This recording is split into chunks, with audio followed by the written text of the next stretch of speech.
What happens when a people recognize that their government does not care for their wishes or freedoms except to earn a vote? When this government oversteps its bounds to define the pursuit of happiness rather than letting the people decide for themselves? The famous American author Mark Twain once said, "History does not repeat itself, but it does rhyme. This is true now more than ever." In the years prior to America's independence, my home state of North Carolina questioned a government that had begun to restrict freedoms, impose intrusive authorities, and craft legislation without accurate representation. In response, a group of independent-minded individuals formed a grassroots movement known as the Committees of Safety.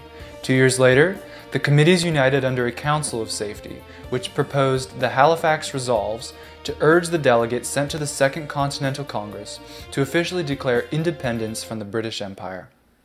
After the Declaration of Independence was adopted by the 13 colonies, war broke out and the states were plunged into chaos. When we won the war, the process of drafting a constitution began. At first, North Carolinians were reserved, if not fearful, of a federal document becoming law over the states. Their primary concern was in regard to how this federal government would be held in check for overstepping its bounds, just as the British Empire had done in a few years prior. It is here, in the city of Fayetteville, that North Carolinians ratified the Constitution when they were assured by the Bill of Rights that it would secure their freedoms. Today, however, we are not so certain about the security of our liberties or in our federal government.